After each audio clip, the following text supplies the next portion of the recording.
देवाधिपति महादेव की कथा शिव महापुराण का अध्ययन हम कर रहे हैं।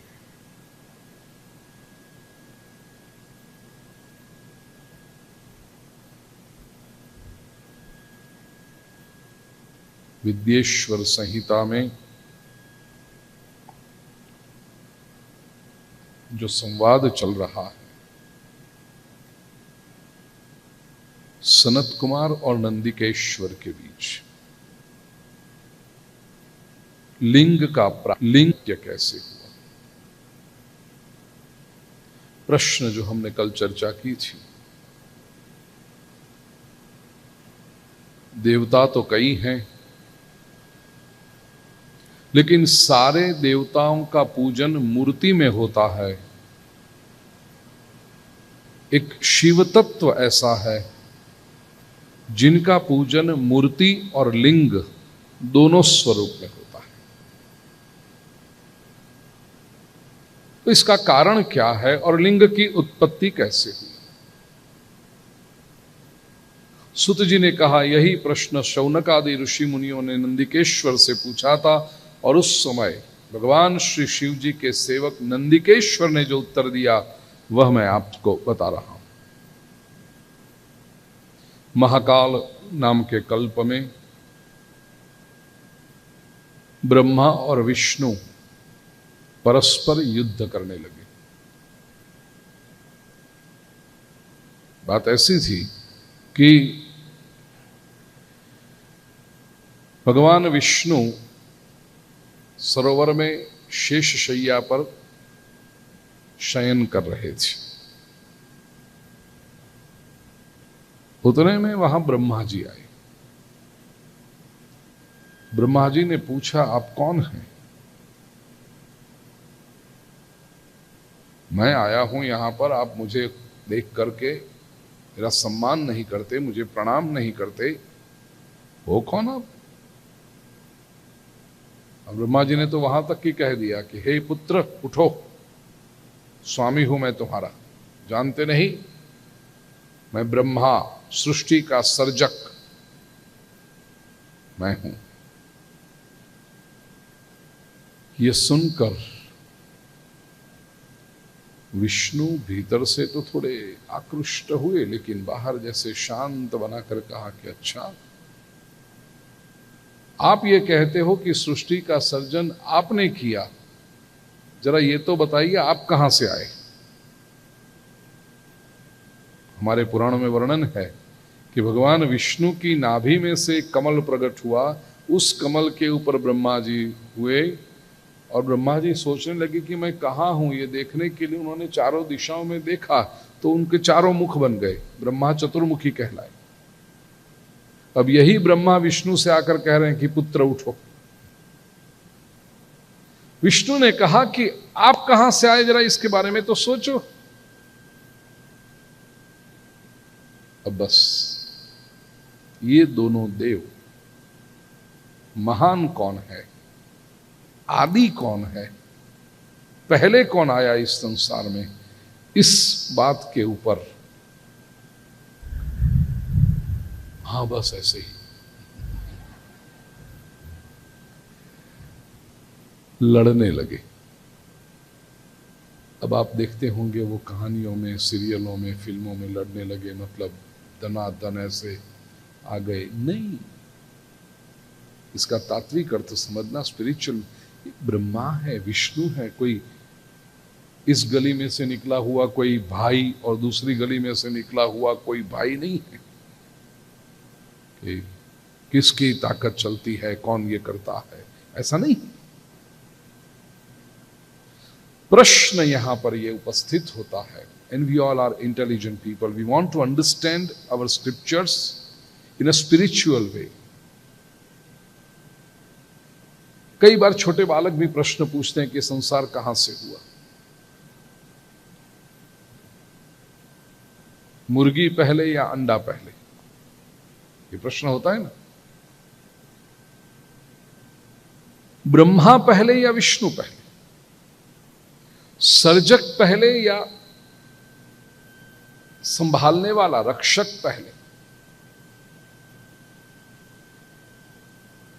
और यूं देखो तो ये दोनों एक दूसरे से जुड़े हुए हैं। तत्व देखो अब क्या आएगा समझ में। कहा है ब्रह्मा हंस के ऊपर बैठकर और विष्णु गरुड़ के ऊपर बैठकर आमने सामने आए। ये बात बड़ी सूचक है। हमारे पुराणों को सिंबॉलिक रूप से समझना। हमारे जो पुराण हैं, स्क्रिप्चर्स हैं, पुराण शब्द की व्याख्या क्या है? पुरा अपि नूतनम तत्पुराणम, जो है तो प्राचीन लेकिन आज के युग में भी कॉन्टेम्पररी है। In spite of being ancient, they are not obsolete, they are contemporary. And these are the historical facts expressed poetically in order to deliver a very social, powerful message, at the same time having a spiritual connotation. पुराणों में ये चार बातें हमें याद रखनी चाहिए। History भी है, ऐसी घटनाएं हुई भी होंगी। ब्रह्मा और विष्णु आमने सामने आ गए, मतलब there are some scholars in the world who believe in the creation, the theory of creation. There are some scholars in the world, they say कि चलो क्रिएशन हो चुका, अब तो संसार में महान कौन होता है? जो सृष्टि को संभालता। विष्णु तत्व महान है। हंस के ऊपर ब्रह्मा जी, हंस हमारे यहां प्रतीक है ज्ञान का, और गरुड़ प्रतीक है शक्ति का। What is more powerful, knowledge या पावर?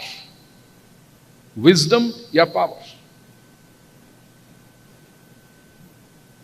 एक तरफ कुछ लोग होते हैं, कहते हैं कि नॉलेज इज पावर, और दूसरे लोग कहेंगे अरे हमारे पास पावर होगा, पॉलिटिकल पावर होगा, मनी पावर होगा, तो नॉलेज वालों को तो हायर करेंगे हम। यदि हमारे पास सप्ला पैसा आ गया तो पीएचडी डॉक्टरेट्स लोगों को बिठा देंगे रिसर्च करने के लिए, साल के 1.5 लाख 2 लाख सैलरी दे देंगे उनकी, क्या चाहिए उनको ज्यादा?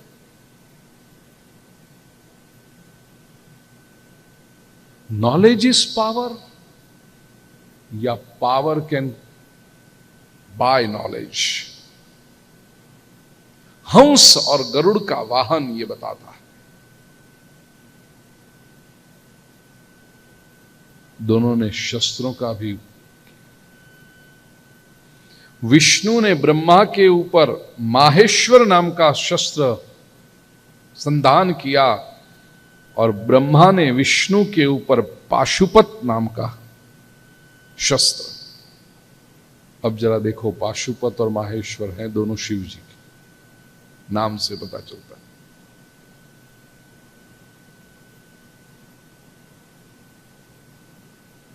ये दोनों अस्त्र में से हजारों सूर्य मानो जैसे प्रकट हुए हों, ऐसा तेज आकाश में दिखाई पड़ा, और वही तेज कहते हैं यहां पर कि ये जब चल रहा था तो बाकी के देव कैलाश पर गए, ओमकार स्वरूप पर्वत है, वहां स्थान है, वहां पर शिवजी को देख के प्रणाम किया। देवताओं ने कहा कि ये बड़ी शक्तियां हैं दोनों। सोशली अगर कहूं, इतिहास देखना, हिस्ट्री, कई बार ऐसा हुआ है कि the knowledgeable class of the society and the powerful, जिसके पास वेल्थ है, मिलिट्री पावर है, वो कभी आमने सामने आ जाते हैं। और ये जब आमने सामने आते हैं तो होता क्या है? अल्टीमेटली जो नुकसान है वो समाज को होता है। यदि ये दोनों साथ में रहकर काम करें तो समाज की भलाई है, लेकिन ये दोनों यदि अपना माइट, अपना अधिकार सिद्ध करने में लग जाएं तो अल्टीमेटली नुकसान समाज को होता है। सारे देवता गए हैं शिव जी के पास। शिव जी ने पहले तो अपने गणाधीशों को वहां पर भेजा और फिर स्वयं पार्वती को लेकर के विथ ऑल पैराफर्नेलिया निकले प्रभु वहां पर महादेव, जहां पर ब्रह्मा और विष्णु माहेश्वर और पाशुपत अस्त्र से एक दूसरे को मारने पर तुले हुए थे। उस समय दिखाई पड़ा अचानक अग्नि का बहुत बड़ा स्तंभ है, पिलर, और स्वयं शिवजी ये अग्नि के स्तंभ के रूप में, अब यहां पर शिव पुराण वर्णन करता है निष्कल स्वरूप से। सकल और निष्कल, कल हमने व्याख्या की, कला रहित, निर्गुण, निरंजन, निराकार, वो निष्कल स्वरूप, वहां खड़े रहे प्रभु। दोनों शस्त्र, माहेश्वर शस्त्र और पाशुपत अस्त्र, दोनों व्यर्थ हो गए। ये जब अग्नि का बड़ा खंभा आया, तब स्तंभ आया वहां पर, ब्रह्मा और विष्णु देखने लगे ये है क्या। ऊपर देखें तो एंडलेस है, नीचे देखें एंडलेस है। कहा इसका अंत तो हमें जानना चाहिए, कहां से ये शुरू होता है, कहां पूरा होता है, या नीचे कहां से शुरू होता है, ऊपर कहां तक जाता है, हमें देखना चाहिए। निकल पड़े दोनों, ऊपर गए, नीचे गए, ये गए, घूमते रहे। फिर कहा कि हम दोनों ऐसे घूमते रहेंगे तो परिणाम नहीं आएगा, क्या एक काम न करें, हम अलग अलग दिशा में जाएं और जो अंत देख कर आए वह वापस यहां मिल जाएंगे। कहा विष्णु नीचे की ओर चले, पाताल की ओर चले, और ब्रह्मा ऊपर की ओर चले। अब ब्रह्मा जी जब ऊपर की ओर जा रहे थे, उन्होंने केवड़ा का जो पुष्प होता है, उसे हिंदी में क्या कहेंगे शैलेंद्र जी?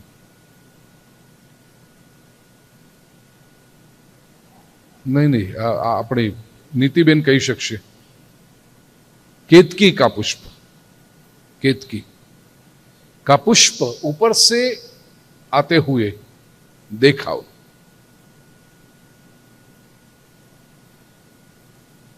अत्यंत सुगंधित ये पुष्प। अब देखिए, है अग्नि का स्तंभ, उस अग्नि के स्तंभ में ये केतकी का पुष्प कैसे आ रहा है? ब्रह्मा जी ने जब देखा, लगता है कि बहुत समय से नीचे आ रहा है, लेकिन ये पुष्प कुम्हला नहीं रहा था, चिमड़ाई नोतु जतो, इट वॉज नॉट वाइथरिंग। तो सच पूछो तो ये क्या था, कहां से आया था? वो शिव जी की, महादेव की कृपा थी। इन दोनों को ज्ञान प्राप्त हो, इसलिए महादेव के मस्तक से ये फूल नीचे गिर रहा था। कि आप कहां ढूंढने चले? बरसों से ये फूल गिर रहा है, फिर भी अभी तक वो कुम्हलाया नहीं है, ये महादेव कृपा। दूसरा, अग्नि के स्तंभ के पास है, फिर भी वो जलता नहीं। पुष्प कुम्हलाता है दो कारण से, गर्मी से और समय जाने से। ये दोनों एक साथ में, फिर भी ये पुष्प कुम्हला नहीं रहा। समझे नहीं। ब्रह्मा जी ने पूछा, अरे भाई तुम कहां से आ रहे हो? हे पुष्प, किसने तुम्हें धारण कर रखा था और तुम कैसे गिर रहे हो? तो केतकी के पुष्प ने कहा कि जिसका न आदि है, जिसका न अंत है, ऐसे ये स्तंभ के मध्य भाग से मैं गिर रहा हूं और अनंत काल से मैं गिर रहा हूं। ये दोनों ढूंढने निकले हैं आदि और अंत, और कहते हैं मध्य में से मैंने गिरना शुरू किया है, तो ना आदि उसका कहां होगा, अंत कहां होगा, और अनंत काल से मैं गिर रहा हूं। मुझे भी अभी इसका अंत दिखाई नहीं पड़ता, इसलिए आप इसका ये आदि और अंत छोड़ने की, ढूंढने की वो पूरी एक्सरसाइज छोड़ दो, आशा ही छोड़ दो। ब्रह्मा जी ने कहा ऐसे कैसे छोड़ दें, इसका अंत देखने के लिए तो मैं हंस के साथ यहां पर आया हूं, लेकिन एक काम कर हे मित्र पुष्प, तुझे मेरी एक इच्छा पूरी करनी है। तुझे इतना केवल कर आके कहना है, ये स्तंभ क्या है वो मेरे लिए इंपॉर्टेंट नहीं है, मुझे तो विष्णु के सामने अपनी सुप्रीमसी सिद्ध करनी है। तो तुम्हें चलना है मेरे साथ में विष्णु के पास और मुझे कह देना है कि हे विष्णु जी, ब्रह्मा जी ने ये खंबे का अंत देख लिया ऊपर का, and I am a witness to it. इतना तुम मुझे कह दो। अरे तुम मित्र हो, इतना तो कह सकते हो। और शास्त्र भी कहता है ना कि जब कोई मुसीबत में पड़ा हो तो उसके लिए थोड़ी मदद करने में कोई आपत्ति काल में यदि असत्य भाषण किया जाए तो दोष नहीं है। ये शास्त्र है। हमारे यहां शुक्र नीति, हमारे यहां चाणक्य नीति भी। मैकियावेली तो क्या एक छोटी सी हस्ती है, पूरा यूरोप इटाली का मैकियावेली मैकियावेली मैकियावेली करता। 100 मैकियावेली को इकट्ठे करो तब एक चाणक्य बनता है। और इसकी जो प्रतिभा है,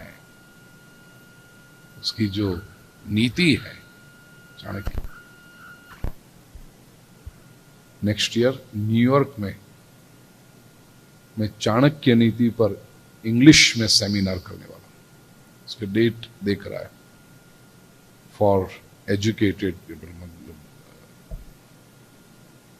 it's a seminar based on registration. कि बरसों पहले जो चाणक्य ने बात कही वो आज के युग में कैसी contemporary, and how it helps in shaping our life today. इन लोगों ने कहा है असत्य भाषा, ऐसे मोरालिटी में कहो तो सत्यम ब्रह्म कह दिया, सत्यम वद, तैत्तिरीय उपनिषद के ऋषि ने कहा।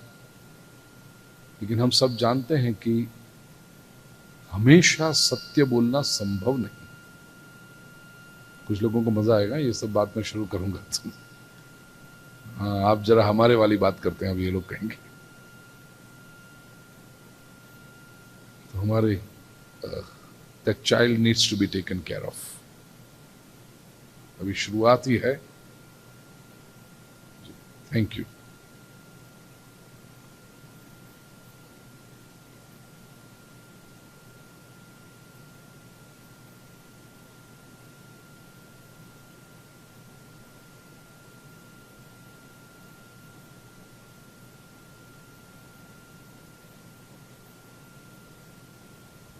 हमारे शास्त्रकारों ने और वेस्टर्न वर्ल्ड में भी जो एथिक्स के रिसर्चर्स रहे, प्रीचर्स रहे, कहा है कुछ कुछ समय पर यदि आप असत्य भाषण करो तो उसका दोष नहीं है। स्त्रीषु नर्म विवाहे च, ऐसा लिखा, लिस्ट दिया है पूरा, आपको सुनना है। झूठ कब बोलना चाहिए, मतलब झूठ बोलना चाहिए नहीं, ऐसे समय पर असत्य भाषण करोगे तो दोष नहीं। संक्षेप में सबसे पहले कहा, स्त्रियों के साथ यदि असत्य भाषण करोगे तो दोष नहीं।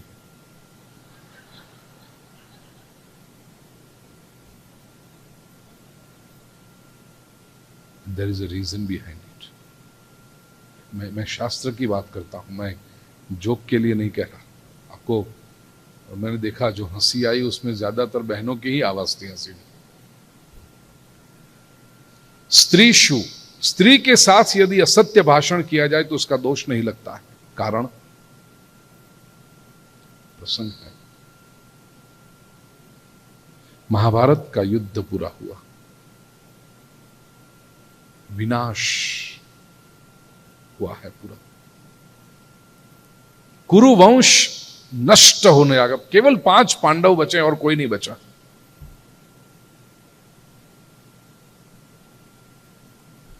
युधिष्ठिर श्राद्ध और तर्पण क्रिया करने बैठे। मृत्यु के बाद जो थी ना 10वां 11वां 12वां 13वां, वो तर्पण क्रिया करने युधिष्ठिर बैठे। यदि आपने देखी होगी यह विधि कभी तो आपको पता होगा। विद्वान पुरोहित जो होते हैं वो विधि कराते हैं, आसपास सब रिश्तेदार, स्पेशली जो elderly members of the family and relatives जो बैठे होते हैं, पूरा लिस्ट होता है तर्पण में, सभी का स्मरण कर करके जल देना होता। और वो जो ब्राह्मण करा रहे थे ऋषि तर्पण विधि, युधिष्ठिर से कहते हैं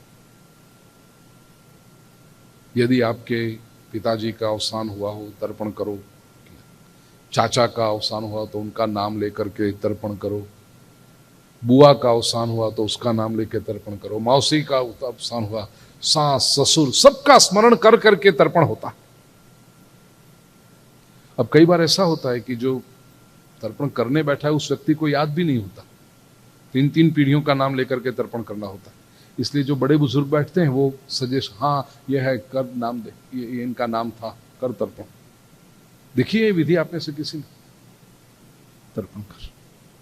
ये लिस्ट चलते चलते आया और युधिष्ठिर से कहा गया यदि आपका बड़ा भाई मृत्यु पाया हो तो उसका नाम लेकर के तर्पण करो। युधिष्ठिर बैठे रहे, नहीं किया तर्पण क्योंकि ही वॉज द एल्डेस्ट। उस समय कुंता ने कहा तर्पण कर युधिष्ठिर। युधिष्ठिर कहते हैं मैया बड़े भैया का नाम लेकर करना है, मेरा कौन बड़ा भाई है, मैं ही तो बड़ा हूं। कुंता जी ने सर पे ओढ़ रखा है और वो कहते हैं तर्पण कर, जल दे। युधिष्ठिर पूछते किसका स्मरण करके करो? कुंता ने कहा कर्ण का नाम लेकर के तू जल का तर्पण कर। युधिष्ठिर को आघात लगता है। मां, हाँ बेटा, कर्ण तेरा बड़ा भाई था। युधिष्ठिर को इतना ये हुआ है कष्ट। महाभारत की कथा आप पढ़ोगे पता चलेगा, युद्ध के मैदान में कर्ण को मारने में युधिष्ठिर निमित्त बने थे। मारा तो है अर्जुन ने, लेकिन युधिष्ठिर ने अर्जुन को भेजा था कि कर्ण को यदि तू मार कर नहीं आया तो ये गांडीव तेरा दे दे किसी को, और जब तक तुम कर्ण को न मारो मेरे पास आकर के मुंह मत दिखाना। और अर्जुन कह के गया था बड़े भैया कर्ण को मारकर ही लौटूंगा आपके पास।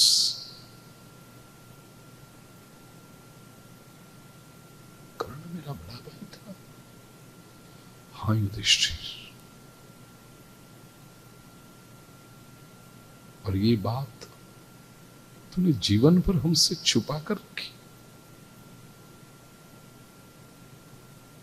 धर्मराज युधिष्ठिर ने उस समय माता कुंता को शाप दिया, मां केवल तू नहीं लेकिन विश्व भर की नारी को, नारी जगत को मैं शाप देता हूं कि उसके पेट में कोई भी रहस्यमय बात टिकेगी नहीं, वो कभी न कभी किसी न किसी से जाकर बोल ही देगी। युधिष्ठिर का शाप है महिलाओं को। इसलिए आप देखो, एकदम प्राइवेट बात भी कहोगे ना, मोस्ट सीक्रेट, इंडाइजेशन हो जाता है उनको। वो तुरंत जैसे अपॉर्चुनिटी मिले कोने में जाकर के लिसन, लिसन क्या है, don't tell anybody, this is it. इसने फोन रखा, दूसरी तुरंत लिसन।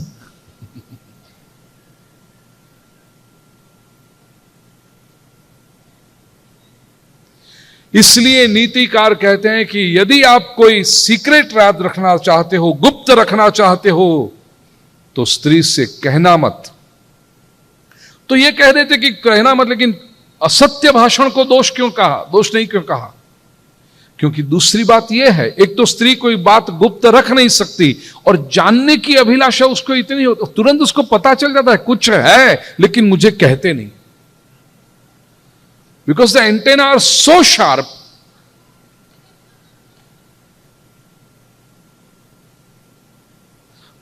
पुरुष को देखो, जब it is so easy to hide things from a man,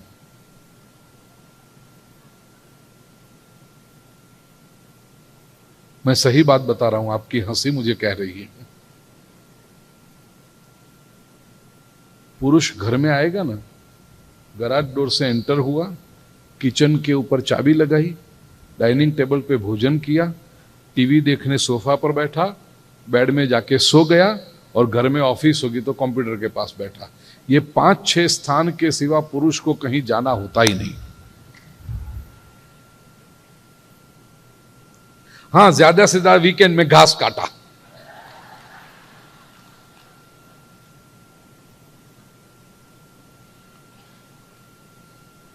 पूछो इतने बैठे हैं, आपको आपके घर का मैप पता है? कभी गए हो ऐसी जगहों पे?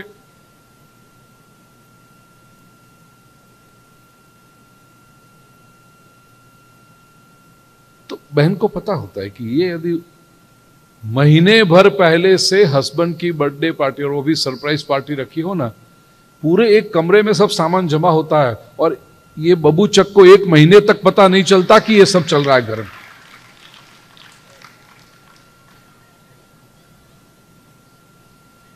Not him, he is an exception. He is an exception. 1 महीने तक पूरा सामान भरा जाए घर के अंदर, डिनर की सब चीजें बना, सुगंध ही ना आवे, बोलो।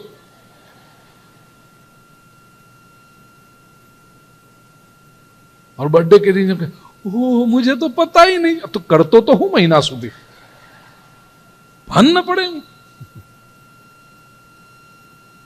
राइट बिलो हिज नोज ये सब चलता रहे। छोड़।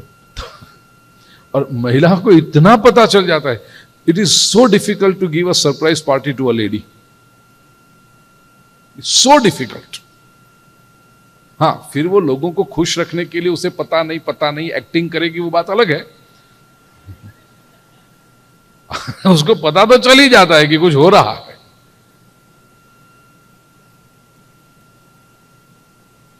तो यदि कोई रहस्य की बात हो, महिला की जो इंक्विजिटिवनेस है, उसकी जो जिज्ञासा है, क्या करोगे? कह दो कुछ असत्य, दोष नहीं। स्त्रीषु नर्म, नर्म मतलब मजाक करना हो तब असत्य भाषण करो, उसमें दोष नहीं है। अप्रैल फूल बनाना है, बोलो। अब उसमें कहीं कहीं असत्य तो बोलना ही पड़ता है ना, when you want to fool someone, लेकिन उसमें खास भारतीय शास्त्रकार ये कहते हैं कि उस व्यक्ति को नुकसान नहीं होना चाहिए, उसमें ऐसे प्रसंग में असत्य भाषण करो। विवाहेषु, जब विवाह हो रहा हो, किसी का ब्याह हो रहा हो, तब असत्य भाषण करना पड़े तो उसमें दोष नहीं है लिस्ट। वैद्य यदि रोगी के पास असत्य भाषण करे तो उसका दोष नहीं है। यहां का कानून अलग है, मैं जानता हूं। You have to educate the patient. Terminal disease हो, कोई कैंसर हो, और डॉक्टर को पता चल जाता है कि 3 महीने से ज्यादा नहीं निकालेगा, यहां का कानून तो कहता है कि उसको बता देना चाहिए कि तुम 3 महीने तक ही रहोगे। लेकिन हमारे शास्त्र कहते हैं कि ऐसे समय में यदि, इसलिए देखो इंडिया में पॉसिबल होता है, पेशेंट को ही मालूम नहीं होता उसको क्या, घर में सब लोग चिंता करते, कमरे से बाहर आके रोते हैं, लेकिन उसके सामने जाकर के हमारा डॉक्टर कह रहे थे बस सब दवा का असर होने लगा है, अब तो बस 15 दिन में तो आप ऑफिस जाना शुरू कर दोगे। उसका एक मोराल टिका के रखने के लिए यहां तो यू आर गोना गो,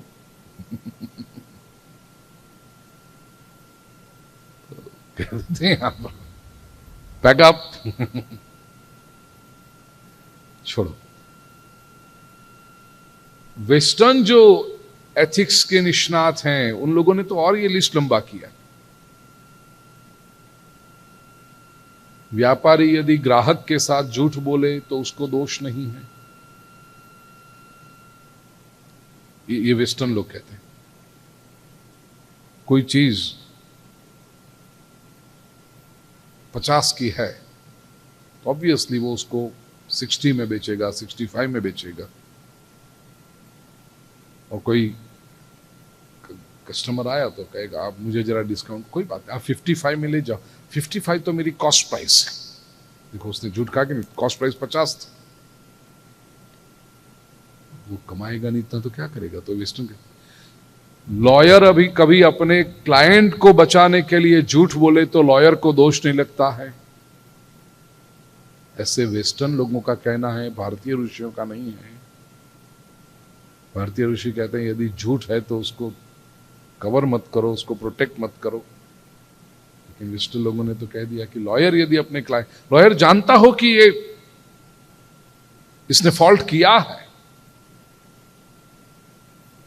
लेकिन फिर भी उसको बचाने के लिए वो छोड़ो। ब्रह्मा जी ने केतकी के पुष्प से कहा, देखो आपत्ति के समय में यदि किसी की रक्षा करनी हो तो उस समय असत्य भाषण दोष नहीं होता। इसलिए हे पुष्प, तुम जाकर के विष्णु को कह दो मेरे साथ में।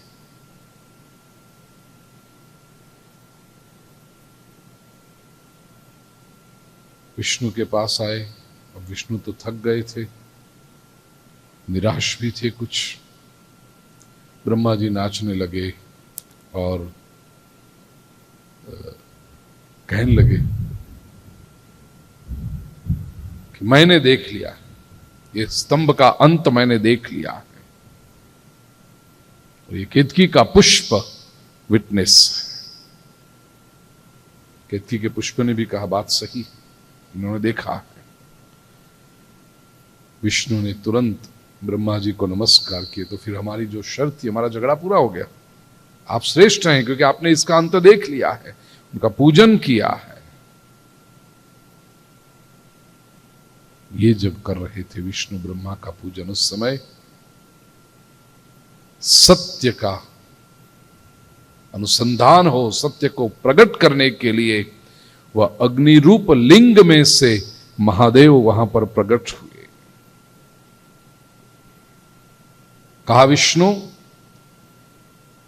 तुम्हें भी बड़प्पन चाहिए था, कौन श्रेष्ठ है उस रेस में तुम थे, लेकिन तुमने सत्य को नहीं छोड़ा, इसलिए मैं तुम पर प्रसन्न हुआ। तुम्हारी मेरे साथ समानता होगी, पूरे विश्व में तुम्हारा सत्कार होगा, सम्मान होगा, पूजा होगी। इतना ही नहीं, हर एक क्षेत्र में तुम्हारी अलग प्रतिष्ठा होगी, उत्सव पूर्वक तुम्हारा पूजन होगा सब जगह पे। और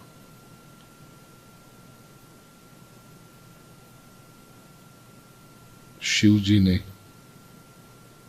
अपने भ्रमर के बीच में से भैरव नाम का एक अद्भुत पुरुष प्रकट किया। उस भैरव ने ब्रह्मा को एक हाथ से पकड़ा। कहा जाता है कि ब्रह्मा जी को पहले 5 मुख थे, लेकिन जो मुख ने असत्य भाषण किया, भैरव ने ब्रह्मा के उस मुख को काट दिया। विष्णु भगवान को दया आ गई। कहा शिव जी से कि महादेव आप इसको क्षमा कर दीजिए, बालक के समान है।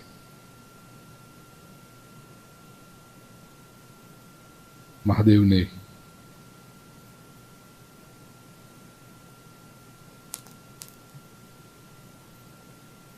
रोक लिया है उनको,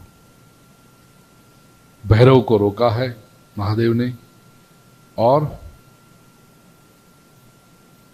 कहा ब्रह्मा जी से कि तुम असत्य भाषण करके अपनी प्रतिष्ठा चाहते थे, इसलिए अब के बाद न कहीं पर तुम्हारी पूजा होगी, न तुम्हारा कोई उत्सव मनाया जाएगा, न तुम्हारी कोई प्रतिष्ठा होगी।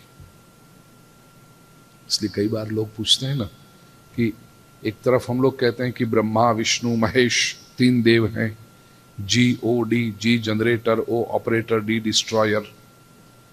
तो यहां विष्णु और शिव जी के मंदिर जगह जगह पे पाए जाते हैं। उत्सव भी विष्णु और शिव जी के होते हैं। ब्रह्मा जी का न कभी कोई मूर्ति होती है, न प्रतिष्ठा होती है, न उत्सव मनाया जाता है। पुष्कर में मंदिर है एक ब्रह्मा जी का, बाकी कहीं नहीं। कारण ये है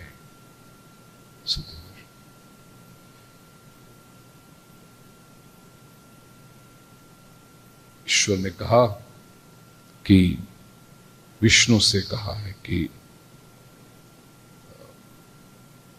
अब आप संसार की जिम्मेदारी को संभाल लो। ब्रह्मा से कहा गया कि ठीक, ब्रह्मा ने क्षमा मांगी। उससे कहा गया कि एक तुम्हें होगा, जब भी यज्ञ होगा तब सभी यज्ञों में तुम्हारी स्थापना होगी। श्रौत यज्ञ, स्मार्त यज्ञ, अग्निहोत्रादि यज्ञों में तुम गुरु के रूप में वहां पर उपस्थित होंगे। तो आप देखना, ब्रह्मा जी के मंदिर नहीं होते, लेकिन जब आप यज्ञ करो तो दक्षिण तो ब्रह्मा, यज्ञ कुंड के दक्षिण में, मतलब दाहिनी ओर ब्रह्मा जी का स्थापन होता है। ब्रह्मा जी को अपनी सजा मिल गई और यह केतकी पुष्प ने, जिसने यह गलत साक्षी दी थी, शिव जी ने कहा कि अब तुम्हें मेरे मस्तक पर स्थान नहीं मिलेगा। तो आप देखो, शिव जी के ऊपर सभी फूल चढ़ते हैं, केवल केवड़ा का पुष्प, जो केतकी का पुष्प होता है, वो शिव जी को अर्पण नहीं होता। धतूरा का फूल भी शिव जी को चढ़ता है, बोलो, बाकी कोई देवता पे नहीं चढ़ता, क्योंकि धतूरा का पुष्प विषाक्त माना जाता है, जहरीला माना जाता है, वो भी शिव जी पर चढ़ता है।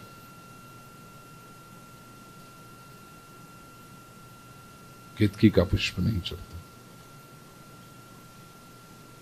केतकी के पुष्प ने कहा कि मेरा भी अपराध क्षमा करो। एक तरह से मैं धन्य भी हुआ हूं, क्योंकि विश्व की ये जो तीन शक्तियां हैं, ब्रह्मा, विष्णु और महेश, ये तीनों का मैंने एक साथ में दर्शन किया है। महादेव ने कहा ठीक, तुम मेरे ऊपर नहीं चढ़ोगे, लेकिन शिवलिंग के ऊपर जो छत्र आदि होंगे उसमें तुम्हारा प्रयोग हो सकता है। तो केवड़ानु फूल शिवलिंग ने ऊपर न मुकाए, ऊपर डेकोरेशन में या कहीं पर आप इसका इस्तेमाल कर सकते हो। आगे चल के ये भी बात बताई कि ये फिर तो वहां पर ब्रह्मा विष्णु ने शिव महादेव की पूजा की, सारे दूसरे देवता भी आ गए, बहुत भव्य तरीके से पूजा हुई। प्रसन्न होकर महादेव ने कहा कि इस दिन को आप लोगों ने मेरा पूजन किया है, मैं सभी पर प्रसन्न हुआ हूं और ये दिन बहुत पवित्र माना जाएगा। आज से यह दिन मुझे अति प्रिय ऐसी शिवरात्रि के रूप में प्रसिद्ध होगा। तो ये जो घटना हुई माघ कृष्ण त्रयोदशी, महाशिवरात्रि के रूप में प्रसिद्ध होगा। इस समय में जो मेरे लिंग का या मेरी मूर्ति का पूजन करेगा, उस व्यक्ति को सर्जन और पालन करने की शक्ति प्राप्त होगी। महाशिवरात्रि तो है, लेकिन प्रत्येक मास की कृष्ण त्रयोदशी भी शिवरात्रि के रूप में मानी जाएगी और एक वर्ष तक निरंतर मेरी पूजा करने का जो फल होता है, वो फल केवल शिवरात्रि की एक रात में करने से वो फल प्राप्त होगा। जिस समय मैं ये अग्नि के स्तंभ में प्रकट हुआ, वो मार्गशीर्ष महीने का आर्द्रा नक्षत्र है। जो व्यक्ति मार्गशीर्ष मास में आर्द्रा नक्षत्र में पार्वती के साथ मेरी पूजा करता है, मूर्ति की या लिंग की, वो व्यक्ति कार्तिक कुमार कार्तिकेय से भी मुझे अधिक प्रिय है। और जिस स्थान में मैं प्रकट हुआ हूं, यह स्थान लिंग स्थान के रूप में प्रसिद्ध हो जाएगा। जिस स्तंभ से उत्पन्न हुआ हूं, यह स्तंभ भी जगत के लोग, विश्व के लोग उसकी पूजा कर सकें, उसके दर्शन कर सकें।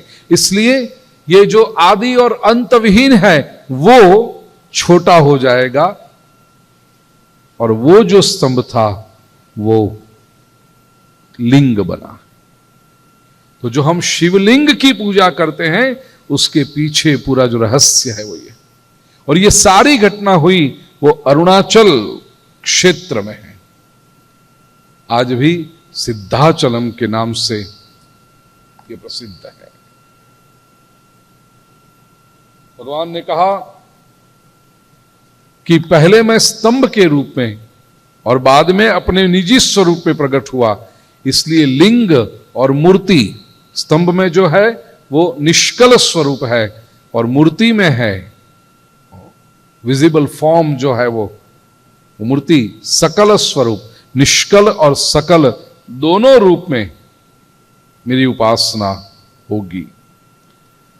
लेकिन एक बात महादेव ने स्पष्ट बताई, पूजा दोनों की हो सकती है, लेकिन लिंग पूजा का महात्म्य विशेष है। मूर्ति की पूजा से भी, शिव जी की यदि पूजा करनी है तो लिंग पूजा मुझसे अधिक प्रिय है, मुझसे अधिक ये है। यूं तो लिंग और लिंगी का कोई भेद नहीं है, लेकिन मेरा सामीप्य और मेरा नित्य महापूज्य है वो। एक बात यह भी बताई महादेव ने कि मंदिरों में सब जगह पे मूर्ति की जब पूजा करनी हो तो पहले प्रतिष्ठा करनी पड़ती है। शिवलिंग एक ऐसा स्वरूप है जहां पर प्रतिष्ठा न भी की जाए तो भी वो प्रतिष्ठित ही है। उसकी फॉर्मल प्राण प्रतिष्ठा करने की आवश्यकता नहीं होती। तो मूर्ति हो भी, यह भी एक आग्रह रखा है, मूर्ति मेरी हो भी तो भी लिंग तो होना ही चाहिए। लिंग यदि होगा और मूर्ति न होगी तो चलेगा, लेकिन मूर्ति हो लिंग ना हो तो उसे तीर्थ क्षेत्र नहीं कहते। इसलिए आप देखना, जहां भी कई बार ऐसी जगह आप देखोगे जहां पर केवल शिवलिंग है, शिव भगवान की मूर्ति नहीं है, इट्स ओके, लेकिन शिव जी की मूर्ति हो लिंग ना हो तो उसे तीर्थ नहीं माना जाता। लिंग का इतना महत्व है। इसके बाद शिव जी ने ब्रह्मा और विष्णु को प्रणव मंत्र का उपदेश किया है, ओमकार। इसकी विशेष चर्चा तो बाद में आती है, लेकिन अभी उसका विषय का उद्घाटन अवश्य कर दिया है। शिव जी कहते हैं कि अत्यंत एक रहस्यमय ज्ञान मैं आपको दे रहा हूं। शिव तत्व क्यों कहलाता है? Why Shiv ji is supreme. देव तो कई हैं, महादेव क्यों कहलाते हैं? क्योंकि शिव जी 5 कृत्य कर सकते हैं जगत संबंधी: सृष्टि, स्थिति और संहार। ये तो 3 हम जानते हैं, क्रिएशन, सस्टेनेंस एंड रिक्रिएशन। संहार का अर्थ लोग करते हैं डिस्ट्रक्शन, ये डिस्ट्रक्शन नहीं है, रिक्रिएशन वो तो होता है। उससे अधिक 2 कृत्य करने की क्षमता उनमें है, इसलिए शिवजी महादेव कहलाते हैं। वो है तिरोभाव और अनुग्रह, ये 5 कृत्य हैं। संसार का आरंभ करना वो सृष्टि है, जो आरंभ हुआ है उसकी प्रतिष्ठा, वृद्धि करना, पालन करना, यह स्थिति है। विसर्जन करना यह संहार है। टू रिक्रिएट, जो ओरिजिनल था उसको मिटाना पड़ता है, तभी रिक्रिएशन होता। एक मकान खड़ा हो, उस पर आपको नया मकान बनाना है तो जो पुराना है उसको निकालना पड़ता। अब ये नहीं कहोगे संहार कर दिया, नहीं, नया बनाया। रिनोवेशन करने के लिए जो पुराना है उसको तो हटाना ही पड़ता है। अरे दीवार के ऊपर पेंट भी आपको नया लगाना हो तो जो पुराना है उसको थोड़ा घिस देना पड़ता है पहले। तो सृष्टि, स्थिति, संहार, फिर उसका उद्धार करना, उसको ऊपर की ओर ले जाना, उसको इवॉल्व करना, इसे तिरोभाव कहते हैं। और उसका मोक्ष कराना, उसे अनुग्रह कहते हैं। महादेव का जब अनुग्रह हो तभी जीवात्मा का मोक्ष होता है। अब देखो, ये 5 तत्व आपको याद रह गए: सृष्टि, स्थिति, संहार, तिरोभाव और अनुग्रह। इन्हीं तीनों को आप पंच महातत्वों के साथ जोड़ सकते। फिलॉसॉफिकल भारतीय जो चिंतन है, अध्यात्म चिंतन है, इसमें सारी चीजें इतनी जुड़ी हुई हैं, they are so interconnected, it is not fluke. हमने पंच महातत्व कहे, 5 इंद्रियां कही, 5 विषय कहे, क्यों 5 ही कहा? They are all connected. तो जैसे ये 5 कृत्य हैं, सृष्टि, स्थिति, संहार, तिरोभाव और अनुग्रह, उसको सृष्टि जो है वो पृथ्वी तत्व है। इसलिए देखो, जो भी सर्जन होता है, जो भी क्रिएशन होता है, वो पृथ्वी में से होता है। स्थिति जो है वो जल तत्व है, जल से रहता है सब। जल होगा तो सबकी वृद्धि होती है, स्थिति में वृद्धि भी आ गई। अग्नि में संहार तत्व है, इसलिए महादेव जब प्रकट भी हुए, जो अभी हमने कथा देखी, अब जरा शांति से आप सोचना, यदि वो चाहते तो एक्चुअली मिट्टी का बड़ा खंभा बन सकते थे, कहते तो हमें, अब वही हम पढ़ते आते तो हमें कोई आश्चर्य नहीं लगता उसमें। वो जल का बड़ा खंभा बन सकते थे, स्तंभ बन सकते थे। अग्नि का बने, अग्नि में संहार तत्व है।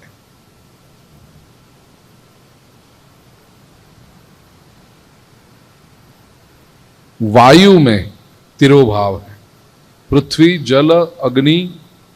वायु में वायु ऊपर उठा के ले जाता है। और आकाश में अनुग्रह तत्व है, मुक्ति से जो जुड़ा है वो आकाश। क्यों?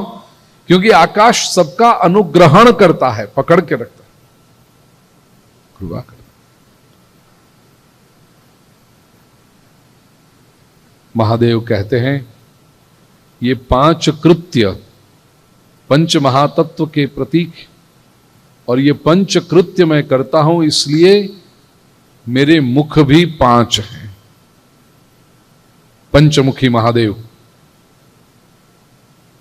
आप काठमांडू में गए होंगे तो वहां पर जो पशुपतिनाथ की जो स्वरूप है वो पंचमुखी है, लिंग। 4 दिशाओं में 4 मुख और ऊपर का 5वां मुख से पंचमुखी है।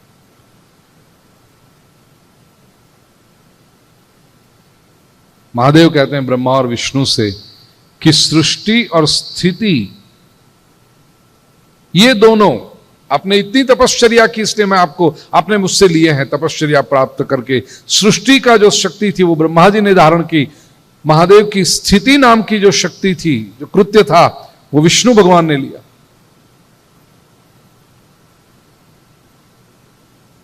रुद्र ने संहार तत्व लिया, महेश्वर ने तिरोभाव तत्व लिया, लेकिन महादेव कहते हैं जो 5वां अनुग्रह तत्व है वो तो मेरे पास से ही रहता है।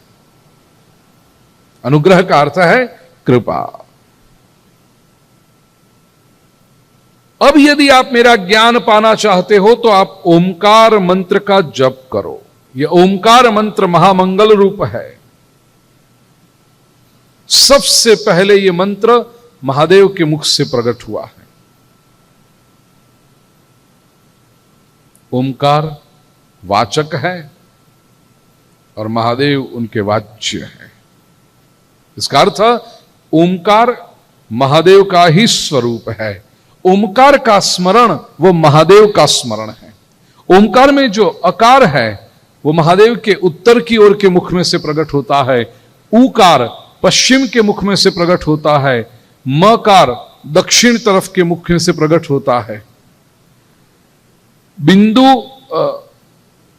पूर्व के मुख से प्रकट होता है, और नाद है वो मध्य का जो ऊपर का मुख है उसमें से प्रकट होता है। इसका भी आएगा सूक्ष्म ओमकार और स्थूल ओमकार। स्थूल ओमकार 3 अ उ म, यह स्थूल ओमकार है, और उसमें 2 तत्व जब और जुड़ जाते हैं, बिंदु और नाद, तब वो सूक्ष्म ओमकार बनता है, वो महादेव का स्वरूप है। यह मंत्र शिव और शक्ति दोनों का ज्ञान कराता है, और जो पंचाक्षर मंत्र है वो भी ओमकार से ही प्रकट हुआ है। ओम नमः शिवाय। ये नमः शिवाय मंत्र के ऊपर मैंने 12 घंटे के प्रवचन किए हैं। एक रिट्रीट थी भारत में, सेमिनार। ओम के ऊपर 2 घंटे प्रवचन, न के ऊपर 2 घंटे, म के ऊपर 2 घंटे, ऐसे एक एक अक्षर के ऊपर, शी के ऊपर 2 घंटे। शिव पंचाक्षर स्तोत्र, नागेंद्र हाराय त्रिलोचनाय, नमः शिवाय। ये पूरी कथा बताने के बाद नंदिकेश्वर कहते हैं सनत कुमारों से कि उसके बाद महादेव उत्तर दिशा की ओर मुख रख के ब्रह्मा और विष्णु दोनों को ओमकार का उपदेश करते हैं। ये मंत्र का उपदेश भी कैसे करना हमारे शास्त्रों में वर्णन है। आजकल कई लोग ऐसे हैं ना कि एक होलसेल में मंत्रों का उपदेश करते हैं। अनाउंसमेंट की जाती है, कल मंत्र दीक्षा दी जाएगी, गुरु दीक्षा दी जाएगी, जिसको लेना हो वो आ जाए, और एक साथ में 200-500 भेड़िए आ जाते हैं, गेटा, और वो गार्बेज बैग के अंदर भर के लाया है मालाएं, वो सबको एक एक बांट देता है, पहन लो, और माइक पर से कुछ कह दिया, चलो सब अब आज से मेरे चेले बन गए सब, और वो दाढ़ी का फोटो ले जाओ घर में लगा दो। क्या पागलपन चल रहा है दुनिया में। याद रखना, शास्त्र के प्रमाण से यदि आप जाओ, मंत्र दीक्षा हमेशा गुरु और शिष्य अकेले में दी जाती है। ब्राह्मण, क्षत्रिय, वैश्य जिनको यज्ञोपवीत का अधिकार है, वे लोग जब जनोई भी लेते हैं, आपने देखा होगा वो दृश्य कि जब गुरु बटुक को गायत्री मंत्र का उपदेश करता है, ऊपर ऐसे एक वस्त्र को ओढ़ के उसके कान में मंत्र की दीक्षा, माता पिता शायद हो तो साथ में रखते हैं, और बाहर एक दूसरा व्यक्ति खड़ा रह करके थाली बजाता है, टन टन टन टन टन टन टन, ताकि दूसरे लोगों को पता न चले अंदर क्या दीक्षा दी जा रही। मंत्र दीक्षा is a very intimate, very personal विधि है। वो इवन स्पाउस भी साथ में नहीं रह सकता उस समय।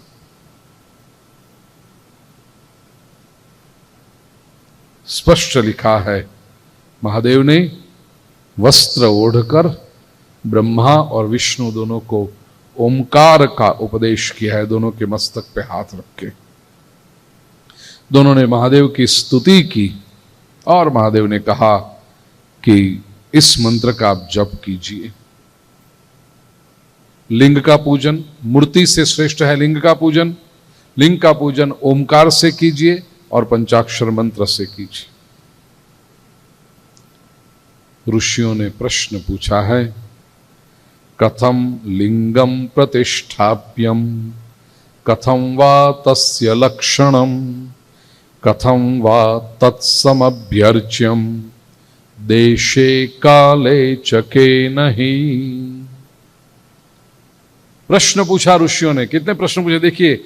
महादेव के लिंग की स्थापना कैसे की जाए, उसका लक्षण क्या है, कथम वा तस्य लक्षणम, कथम वा तत्समभ्यर्चम, उस महादेव के लिंग की पूजन कैसे किया जाता है, और देशे काले चके नहीं, कौन से देश में कौन सी जगह पे लिंग का स्थापन करना चाहिए, कौन से समय में पूजा करनी चाहिए। सब पूछा। सूत जी उत्तर देते हैं, अनुकूल शुभ समय में, पवित्र तीर्थ में, विशेष करके जलाशय के किनारे पर, जलधारा प्रियो शिव, तो जहां पर जलाशय हो, लेक, वाटर, सरोवर, कोई भी वाटर बॉडी हो, उसके पास में लिंग की स्थापना की जानी चाहिए, जहां नित्य पूजन हो सके। वह लिंग धातु का हो सकता है, मेटल का हो सकता है, पत्थर का हो सकता है, या मिट्टी का भी हो सकता है। लिंग के दो प्रकार बताए हैं, चर और स्थावर। स्थावर मतलब स्थिर, इमूवेबल। यदि वो स्थावर लिंग बनाना है तो आग्रह रखा है कि वो बड़ा बनाना चाहिए, और चर लिंग हो तो वह छोटा बनाना चाहिए। इसमें और भी फर्क आएगा, मैं आगे बताता हूं।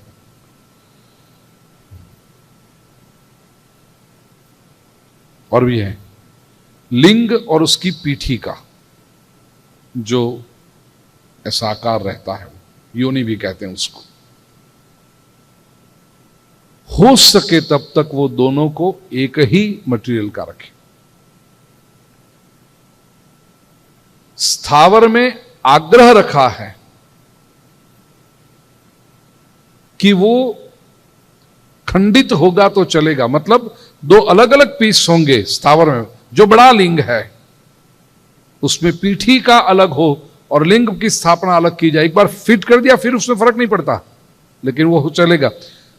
चर लिंग होगा, छोटा लिंग होगा, घर में पूजा करने के लिए जो आप लिंग रखते हैं, आग्रह रखा है शास्त्रकारों ने कि वो अखंड होना चाहिए। स्फटिक का लिंग है तो द होल थिंग, पीठी का सबके साथ में वो एक ही हो।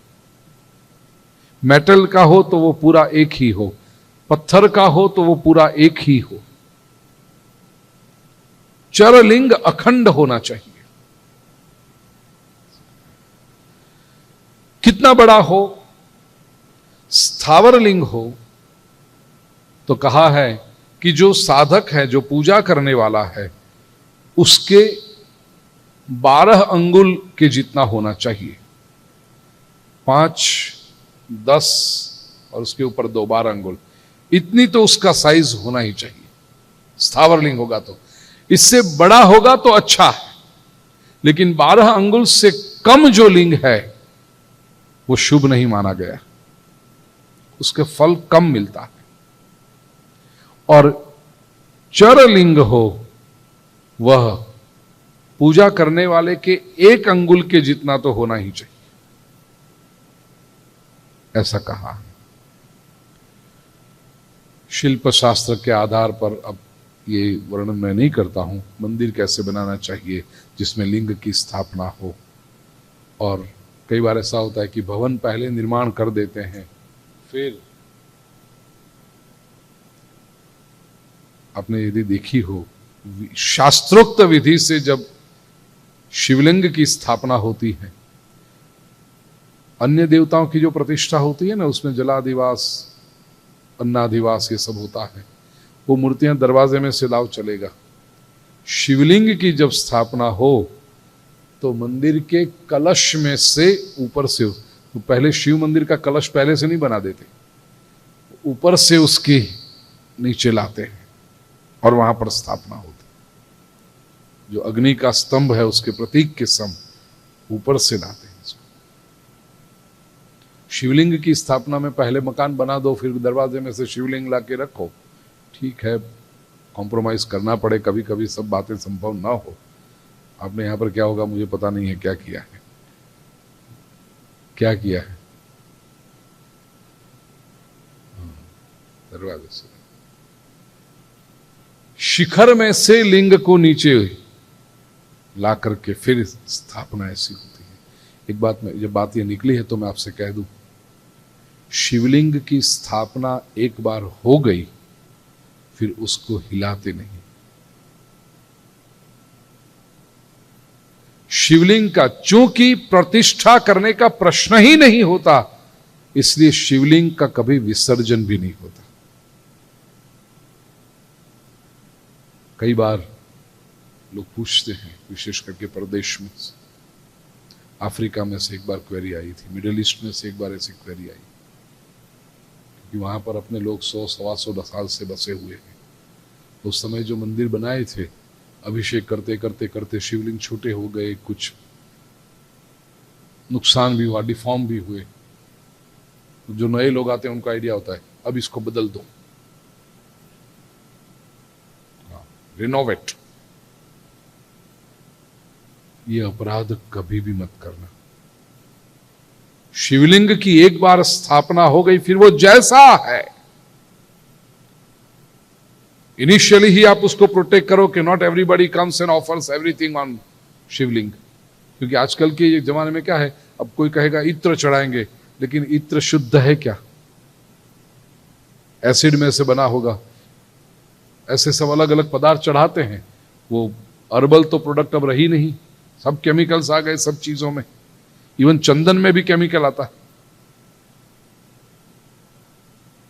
तो उससे संभव है लिंग को नुकसान हो, तो उसको रोक देना, कंजर्व करना, उसको रिप्लेस नहीं किया जाता। शिवलिंग को जो हटाता है वो बड़े पाप का भागी बनता है और उसको बहुत समस्या आती है जीवन में। एक जगह पे ऐसा हुआ भी, मैंने स्पष्ट कह दिया था मत करना ये, लेकिन कोई दूसरे लालची कर्मकांडी थे, उन्होंने सोचा अरे रिनोवेट करेंगे तो अपने को 5-7 दिन की पूजा करा के जो भी मिल गया, तो इंकरेज किया, अरे आप करो करो करो। बेचारे को इतना लॉस हुआ, फिजिकली, फाइनेंशियली, सब जगह। फिर मेरे नजदीक के जो 2-3 लोग थे, मैंने उनसे कह दिया कि आप इसमें मत पड़ना बस। आज भी वो याद करते हैं, गुरुजी आपने हमें रोक लिया, अच्छा हुआ। जो भी इन्वॉल्व हुए थे उनको तकलीफ झेलनी पड़ी। अंधश्रद्धा की बात मैं नहीं कर रहा, मैं superstition, I am a science graduate, आप लोग तो जानते हो, तीसरी कथा सुन रहे हो यहां पर बैठकर।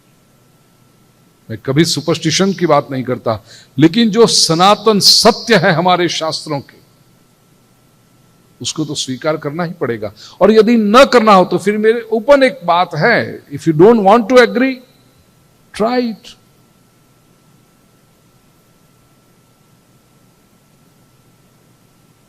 Do you want to play with fire?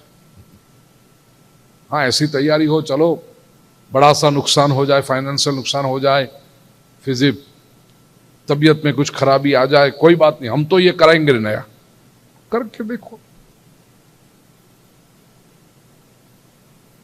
कोशिश मत करना ऐसे। शिवत्व हमेशा स्थिर होता है, उसको बदलना मत। कई बार ये भी सजेस्ट किया कि बहुत जब लिंग प्राचीन हो जाता है तो उसके ऊपर फिर रजत का या सुवर्ण का, जैसे लोगों की श्रद्धा, सिल्वर का बना करके ऊपर स्थापित कर देते हैं, फिर इसकी पूजा, लेकिन वो रिप्लेस नहीं करते। पुराना लिंग कभी हटाते नहीं।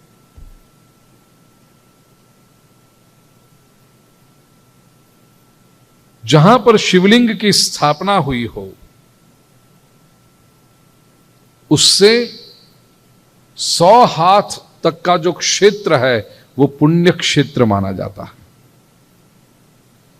स्वयंभू जो शिवलिंग है, ज्योतिर्लिंग है, उस शिवलिंग से तो 1000 हाथ तक का भी, 1000 हाथ भी नहीं कहा, 1000 धनुष्य कहा, तक का क्षेत्र तीर्थ क्षेत्र, पुण्य क्षेत्र माना जाता है। और उतनी जगह में यदि कोई कुआं हो, कोई तालाब हो, कोई सरोवर हो, तो उसको शिव गंगा कहते हैं। इसलिए आप देखना, ज्योतिर्लिंग के पास जाओगे और वहां पर पास में कोई कुंड होगा तो वहां के लोग कहेंगे ये शिव गंगा है, ये गंगा है। कई बार लोग पूछते हैं कैसे, गंगा तो वहां दूर है, यहां कैसे गंगा गई? लेकिन हमारे शास्त्र का प्रमाण है, ज्योतिर्लिंग हो, शिव जी का स्थापन, उसके और जैसे सामान्य शिवलिंग हो तो वहां 100 हाथ, लेकिन ज्योतिर्लिंग हो तो 100 धनुष्य तक का क्षेत्र शिव गंगा माना जाता है। उस स्थान दान करे व्यक्ति, तप करे, जप करे, उसका बहुत फल मिलता है। कई लोगों की ऐसी इच्छा होती है कि जब मृत्यु समीप आए तो शिव क्षेत्र में रहना है बस। रात्रि के बीच में जो 2 प्रहर होते हैं, हमारे यहां ज्योतिष शास्त्र में, हमारे शास्त्रों में दिन को 8 विभाग में विभाजित किया गया। अष्ट प्रहर पूजा जो हम कहते हैं ना, 4 प्रहर दिन के और 4 प्रहर रात के, रफली 3 घंटे का एक प्रहर होता है।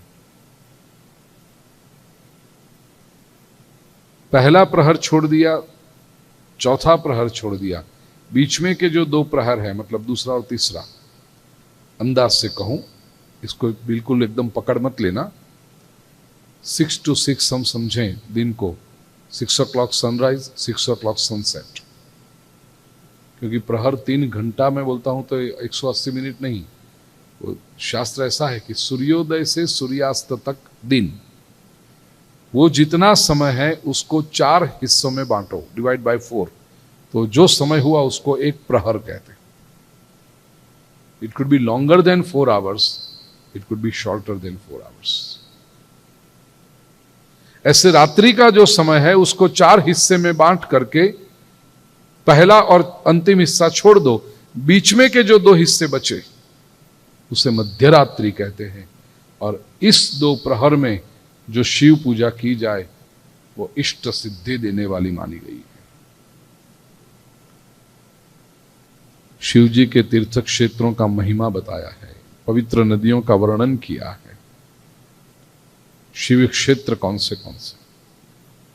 सरस्वती नदी पवित्र है, गंगा तो पवित्र है ही, नर्मदा पवित्र मानी गई है, गोदावरी नदी को पवित्र माना है, सह्याद्री में से जो निकलती है कावेरी नदी उसको भी पवित्र माना है। और ऐसे तीर्थ क्षेत्रों का बद्री आश्रम, बद्री विशाल धाम का भी वर्णन किया है। नैमिषारण्य को भी पवित्र क्षेत्र कहा है। फिर कहा कि ये पवित्र क्षेत्र में जो किया हुआ पुण्य है वो बहुत वृद्धि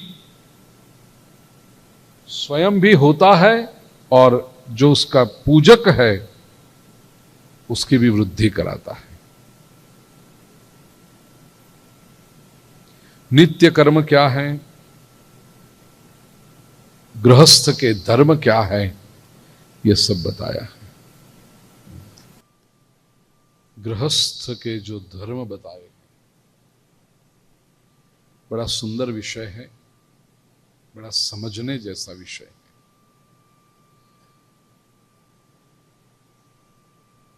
धर्म से अर्थ, हमारे जो 4 पुरुषार्थ कहे गए, धर्म, अर्थ, काम, मोक्ष। धर्म का पालन करने से व्यक्ति को अर्थ प्राप्त होता है। अर्थ का अर्थ है, अर्थ का अर्थ रिसोर्सेस। ज्यादातर लोग अर्थ का मीनिंग इतना करते हैं कि पैसा, मनी, नहीं, रिसोर्सेस।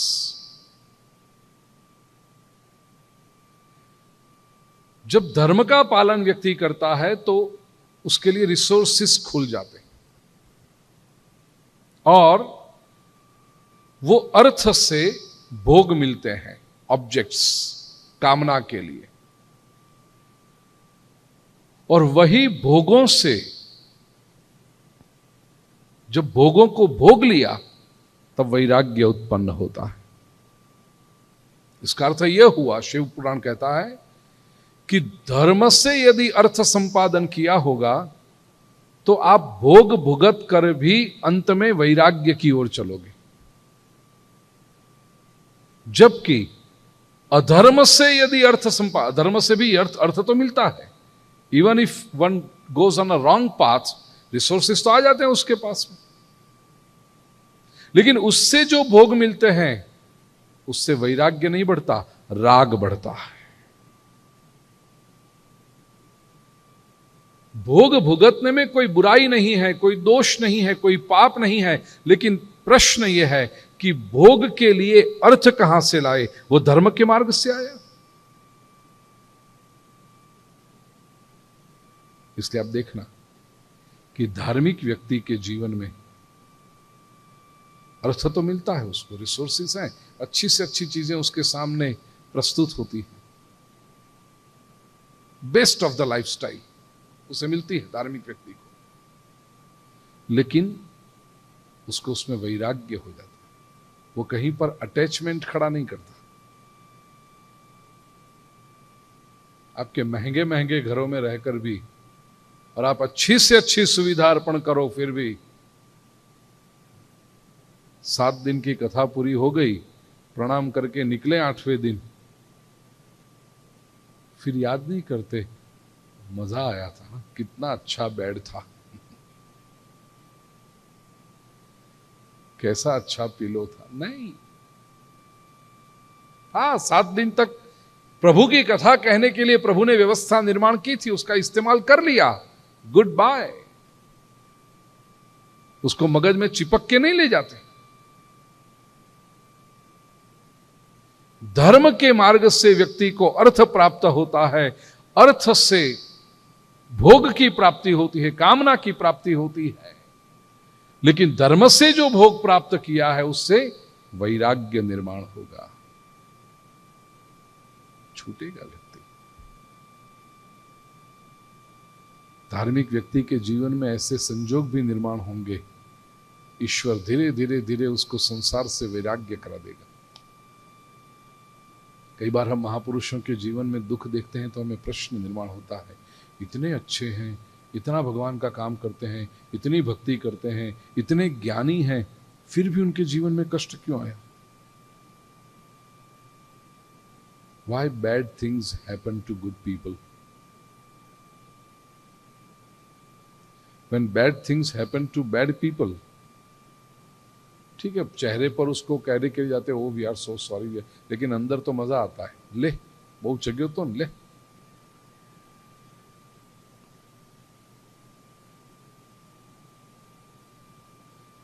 लेकिन अच्छे व्यक्ति को जब गलत होता है तो even we can not explain, we can not rationalise. कुछ लोग तो ये भी कहते कि इतने अच्छे व्यक्ति के जीवन में भी ये कष्ट आ सकता है तो हमारा तो क्या कहना फिर। Why bad things happen to good people? याद रखना, उसके पीछे भी परमात्मा की ये योजना होती है कि वो अच्छे व्यक्ति में वैराग्य निर्माण हो जाए, अटैचमेंट उसका छूट जाए। एक अद्भुत गजल है, आप लोगों को शौक है उसका? ओके, अद्भुत गजल। कश्ती तेरा नसीब चमकदार कर दिया। कश्ती, बोट, नौका। कश्ती तेरा नसीब चमकदार कर दिया, इस पार के थपेड़ों ने उस पार कर दिया। नदी के किनारे पर नाव बांध के रखी हुआ ऐसे छुट्टी, तो नदी के प्रवाह में ऐसा आता है ना, थपेड़े जो लगते हैं, नौका उस पार चली जाती है। कश्ती तेरा नसीब चमकदार कर दिया, इस पार के थपेड़ों ने उस पार कर। संसार में थोड़ा सा समस्या आई ना थोड़ी, तो भगवान के पास तेजी से चले गए। ये तो प्रभु न जाने कब तक इसी संसार में फंसे रहते, मेरे हैं, अरे ये तो मेरे हैं करके पकड़ के बैठे रहते। इस पार के थपेड़ों ने उस पार कर दिया। कश्ती तेरा नसीब चमकदार कर दिया, इस पार के थपेड़ों ने उस पार कर दिया। अफवाह थी कि मेरी तबीयत खराब है, अफवाह थी कि मेरी तबीयत खराब है, लोगों ने पूछ पूछ के बीमार कर दिया। कश्ती तेरा नसीब चमकदार कर दिया, इस पार के थपेड़ों ने उस पार कर दिया। अफवाह थी कि मेरी तबीयत खराब है, लोगों ने पूछ पूछ के बीमार कर दिया। और अद्भुत शेर है अंतिम शेर तो, 2 गज ही सही मेरी मिल्कियत तो है।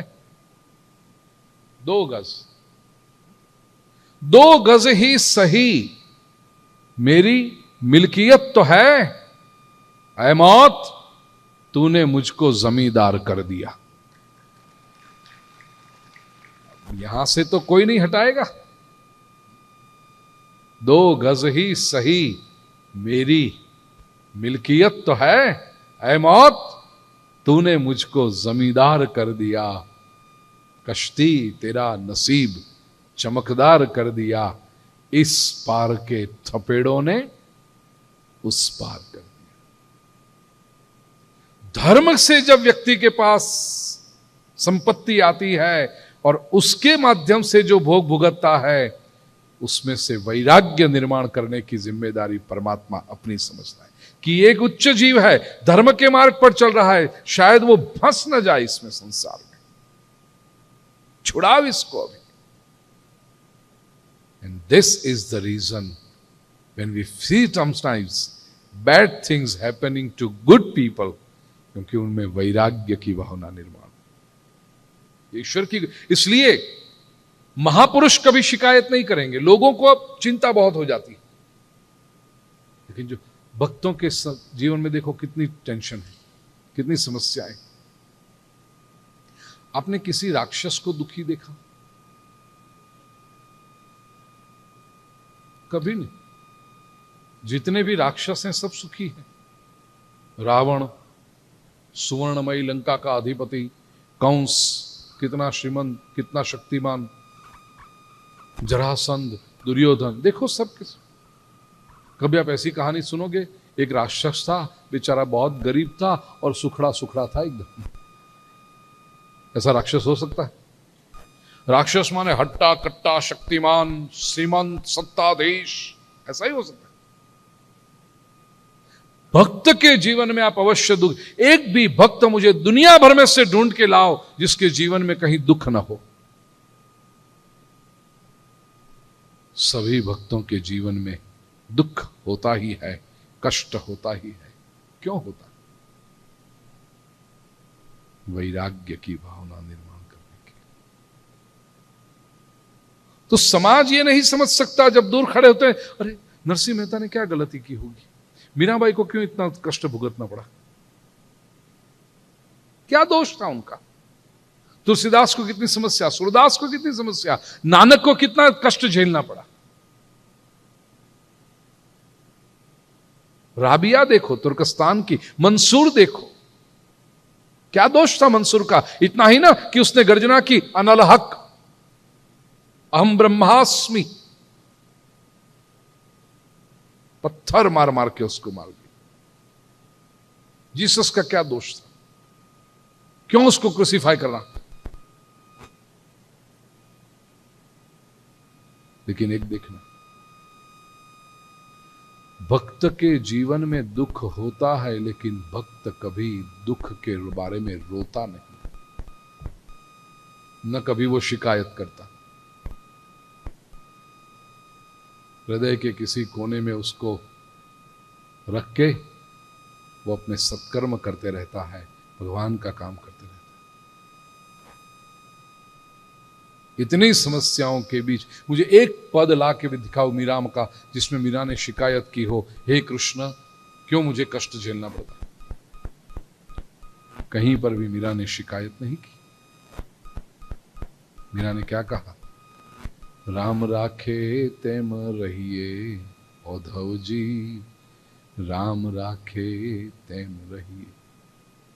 हमें तो चिट्ठी ना चाकर चाहिए औधव जी, राम राखे तेम रहिए। कोकदी खावा ने शीरो ने पूरी, तो कोकदी भूख्याए रहिए, मारो राम राखे तेम रहिए। सभी धर्म, मंसूर ने कोई शिकायत नहीं की अपने अल्लाह से। जीसस ने कोई शिकायत, हाथ में पैरों में खिले ठोके जा रहे हैं। लिखा है बाइबल में, एक क्षण के लिए प्रश्न निर्माण हुआ, शिकायत की उसने, प्रभु ये क्या दिखा रहा है, मैंने इतना अच्छा काम किया तेरा और ये सजा मुझे मिल रही है, is this a reward of doing my good activity? क्या दिखा रहा है? शिकायत थी।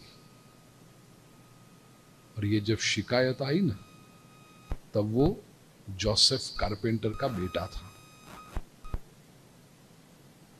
लेकिन एक क्षण में परिवर्तन हो गया हृदय का। आकाश के सामने आंखें खोली हैं और कहा, Thy will be done,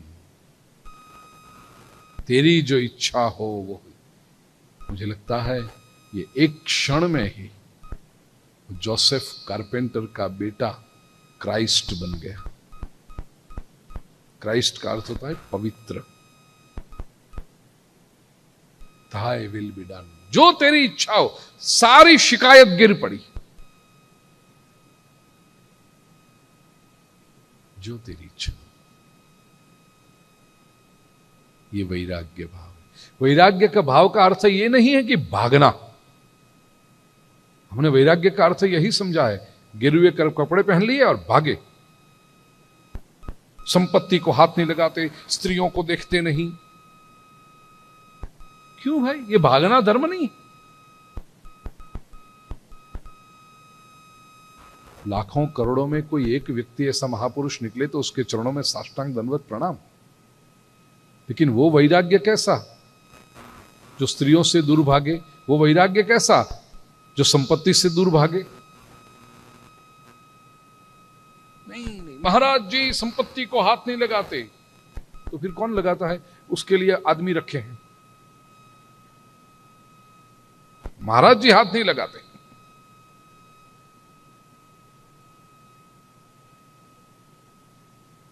ये ढोंग बंद हो जाना चाहिए।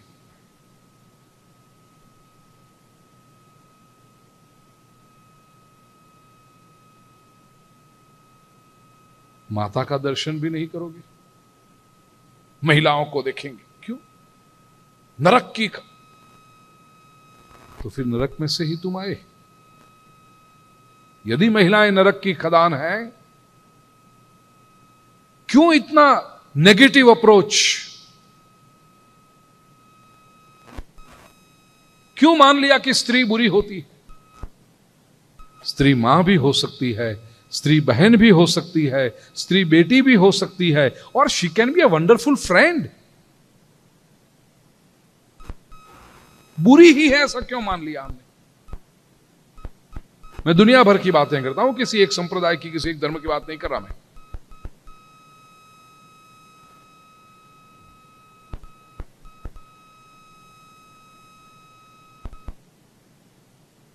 किसी बिशप से पूछा गया, whom do you like? And he said, none.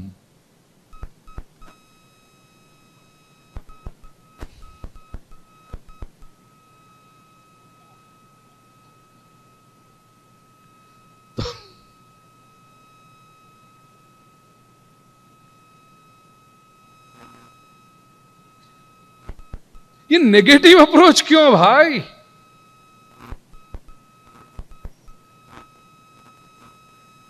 वैराग्य, कुछ लोगों को घर पे जाके बत्ती होगी, समय भी लग सकता है, कभी कभी स्टार्टर ढीले हो जाते हैं। कोई बात नहीं, जब भी आपको समझ में आए तब हंस देना।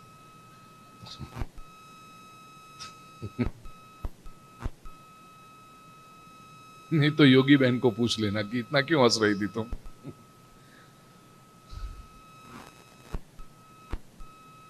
मेरे कहने का आशय, धर्म से यदि अर्थ संपन्न हुआ है और उस धर्म से निष्पन्न हुए अर्थ से जब संपत्ति आई है और कामना भोगता है, तो व्यक्ति वैराग्य की ओर जाता है। और अधर्म से यदि संपत्ति आई है और उसके परिणाम स्वरूप यदि भोग भोगता है, तो राग उत्पन्न होता है, वो बंधन निर्माण करता है। यज्ञों के प्रकार भी बताए। एक बहुत अच्छी बात मैं बताऊं, शास्त्र में लिखी है वो, किसको कैसे संपत्ति प्राप्त करनी है यह भी लिखा है कि धन हमेशा नीति से पाना चाहिए, एथिकली। सभी को संपत्ति चाहिए इस दुनिया में। कहने का आशय यह है कि गुजराती में आपने कहेवत है छाछ लेवा जो दौड़ी संताड़वी वो नहीं चलेगा। जिस समय में, जिस समाज में हम जी रहे हैं, we all know that wealth is an integral part of our activity of life. कुछ भी करो, घर चलाना हो संपत्ति चाहिए, मंदिर चलाने हो, आश्रम चलाने हो, संस्थाएं चलानी हो, अच्छा काम करना हो समाज का, संपत्ति चाहिए। We all know it. लेकिन वो संपत्ति कैसे आए? नीति से आनी चाहिए।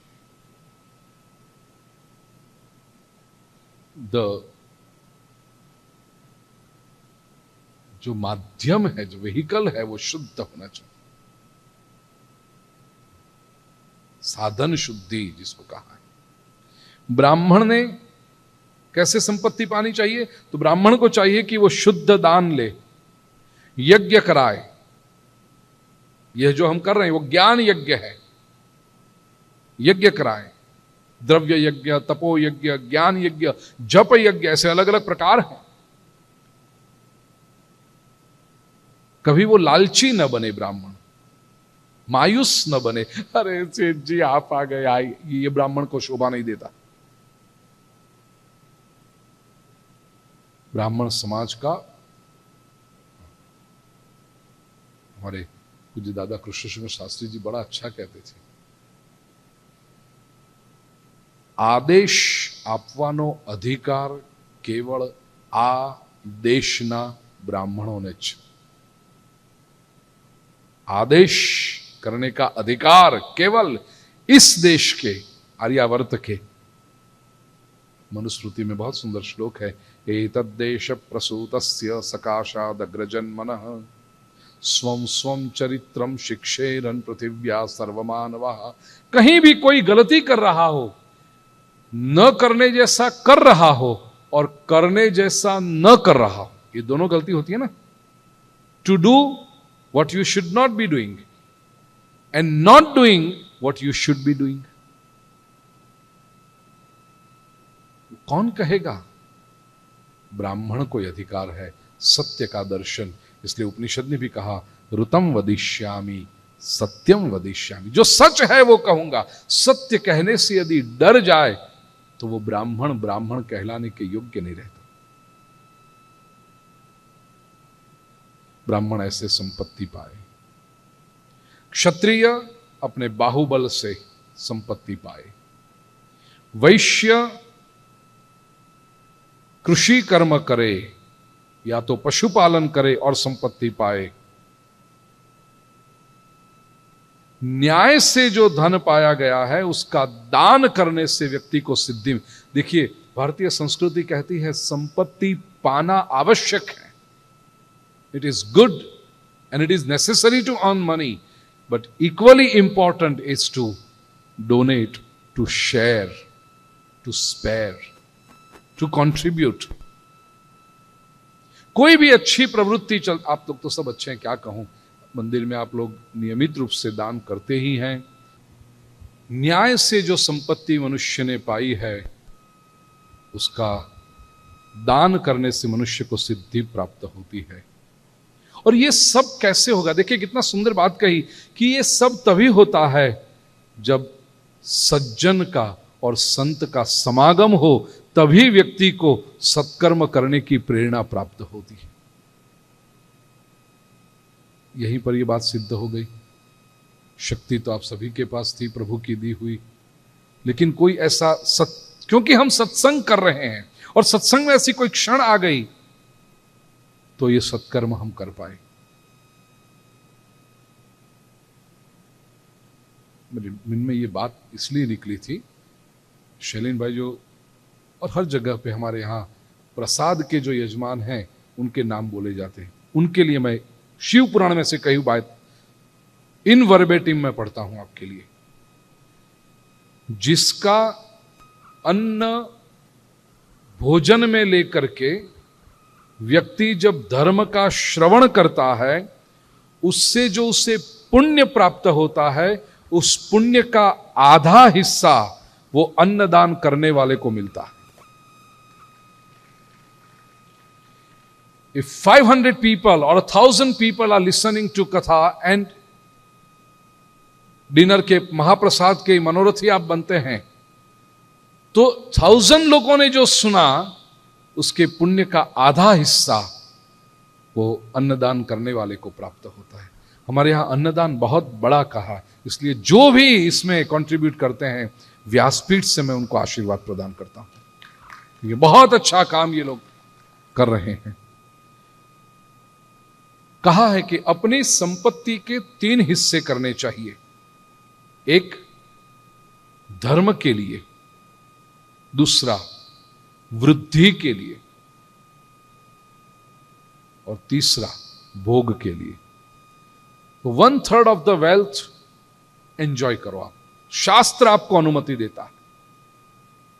अनदर 1/3 शुड बी वृद्धि के लिए, मतलब इन्वेस्टमेंट करो बिजनेस में, आगे जाकर के आज है उससे बढ़े, प्रोग्रेस आपका हो।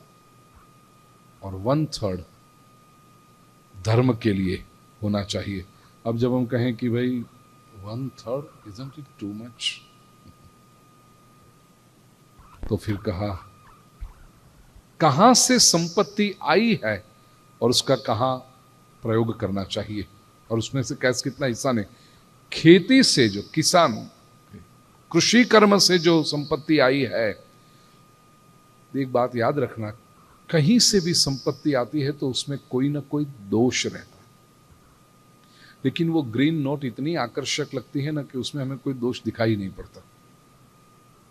होता अवश्य है। व्यक्ति फार्मिंग भी करे तो कितने जीव जंतुओं के अंदर हत्या हो जाती है। कृषि से जो संपत्ति आपने कमाई है, उसके उस धन में से पाप का नाश करने के लिए 10वां भाग दान के लिए निकालना चाहिए। नहीं निकालेगा, शिव पुराण में लिखा है, अगर नहीं निकालता है तो वो रौरव नरक में जाता है, या फिर उस धन में से उसको पाप करने की बुद्धि होती है और वो पाप कर्म से फिर उसका अधःपतन होता है।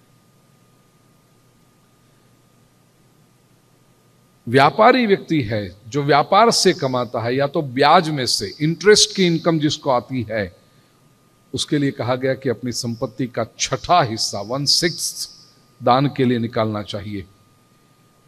ब्राह्मण के लिए कहा गया कि उसने शुद्ध दान लिया होगा तो उसने 4था हिस्सा दान में देना चाहिए।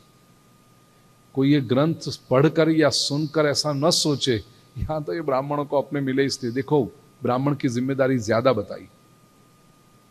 किसान 1/10 निकालेगा, व्यापारी 1/6 निकालेगा, ब्राह्मण के लिए कहा 1/4 हिस्सा उसको 25% दान में देना चाहिए।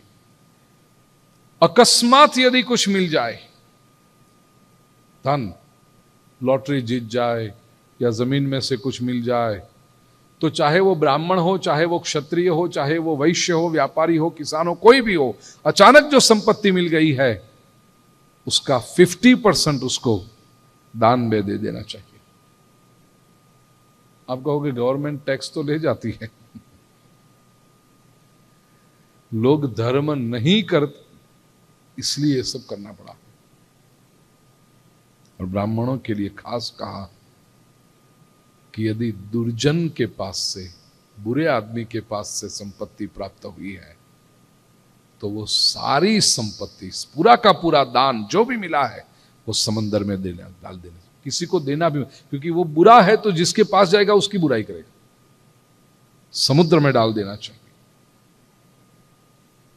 मैंने 2 बार ये काम किया है अभी तक, इतने वर्षों में। भगवान बहुत कुछ सिखाता है जीवन में। 2 बार ऐसे लोगों के पास से संपत्ति आई, विसर्जन कर दिया उसको, नहीं चाहिए मुझे, पूरा कर। जो भी दान करें, कहा सुपात्र के करें। गृहस्थाश्रम की सुपात्र मतलब जो योग्य है उसको करे, तभी उसका परिणाम मिलता है। आगे कहा कि जो समझदार व्यक्ति है उसको चाहिए कि दूसरे के दोष न सुने, न तो उसकी चर्चा करे, न दूसरे से कहे। मैं लोगों की दोष देखने में बड़ा आता है, उसका ये खराब है, उसका ये बुरा है, उसका ये गलती है, इसकी ये। क्यों करते हो? ये करके फायदा क्या मिलता? न करें। ये सब नित्य विधि करने से, और यज्ञ के प्रकार भी बताए, एक एक वार, और उस वार के दिन किसकी पूजा होनी चाहिए, कैसे होना चाहिए तो शांति होती है, ये भी बताया। सुनना है? संक्षेप में बता दूं। रविवार पाप की शांति करता है। उस दिन सूर्य का, देवों का और ब्राह्मणों का पूजन विशेष फलदायी होता है संडे के दिन। सोमवार संपत्ति के लिए लक्ष्मी का व्रत करना चाहिए। मंगलवार को शक्ति के लिए काली देवी का पूजन करना चाहिए।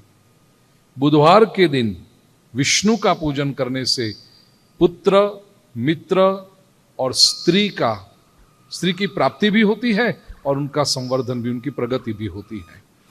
गुरुवार के दिन देवों की पुष्टि करने से जीवन में सर्वतोमुखी शांति प्राप्त होती है। शुक्रवार के दिन परमात्मा की उपासना करने से स्वादिष्ट भोजन प्राप्त होता है और उसको पचाने की क्षमता भी व्यक्ति को मिलती है।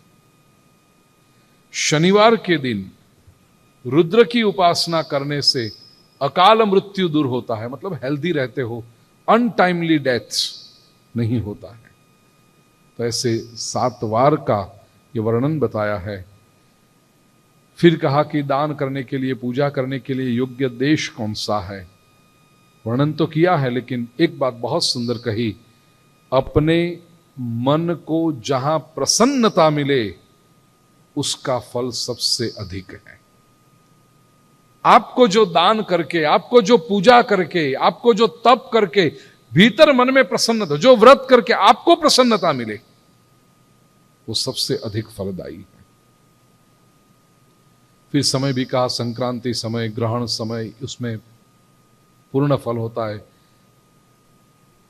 उसमें भी कहा सज्जनों के साथ, संत के साथ सब समागम हो रहा हो, उस समय जो आप सत्कर्म करते हैं, किसी महापुरुष के साथ रह करके आप जो दान करो, जो पुण्य करो, जो तप करो, जो जप करो, जो यज्ञ करो, उसका फल करोड़ों सूर्य ग्रहण के समान।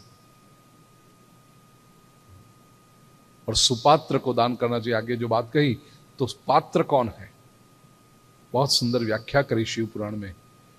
पतन से जो बचाता है उसको पात्र कहते हैं। जो अधःपतन कर, कोई गलत काम यदि हम कर रहे हो, उससे हमें जो रोक ले, हमसे कोई गलती में भी पाप हो रहा हो, उससे जो रोक ले, उसको पात्र कहते हैं। और ऐसे व्यक्ति का सम्मान करना, वही सुपात्र को दान है। गायत्री मंत्र की महिमा भी कही और एक बात बता दी कि बाकी सब दान आप करो, अन्नदान, द्रव्य दान मतलब संपत्ति दान करो, कपड़ा दान करो, प्रेशियस मेटल, सुवर्ण, हमने हमारे है ना, सुवर्ण दान, रजत दान, चांदी का दान करो, रत्न का दान करो, भूमि दान करो, गृह दान करो, ये सब अच्छा है। लेकिन वो सबसे, उस सभी में पात्रता मानी गई है कि वो जिसको हम दे रहे हैं वो पात्र है, वो ज्ञानी है, वो हमें पतन से बचाएगा, वो हमें गलती करने से रोकेगा। लेकिन एक बात कही, अन्नदान जब करो तो उसमें कोई पात्रता देखने की आवश्यकता नहीं। ये बहुत महत्वपूर्ण बात है। If you are feeding somebody, never put a condition. नहीं लेकिन वो तो ऐसा है, उसको क्यों खिलाएं? तू खिला उसको। अन्नदान करते समय कोई भी शास्त्र में लिखी हुई बात मैं बता रहा हूं, जो अगर पढ़ना चाहे मेरे पास आओ, मैं ग्रंथ में पढ़ाऊंगा आपको। अन्नदान करते समय किसी की भी पात्रता मत देखो। वो व्यक्ति आया है, वो भूखा है, दे दो यदि आपके पास है। एक बहुत सुंदर घटना मेरी दादी मां सुनाती थी। एक व्यक्ति थे नगर सेठ, और उनका नियम था कि रोज किसी गरीब को भोजन कराते और उसके बाद ही वो खुद भोजन करते। जब तक किसी को भोजन नहीं कराया हो, किसी को दान नहीं किया हो, अन्नदान, तो वो खुद भोजन नहीं करते, किसी भूखे को जब तक भोजन न कराया। ये भी मैं बता दूं आपको, जो याद कराना, ये कंटिन्यू दृष्टांत करें। एक तरफ हमने कहा कि अन्नदान बहुत बड़ा पुण्य का काम है,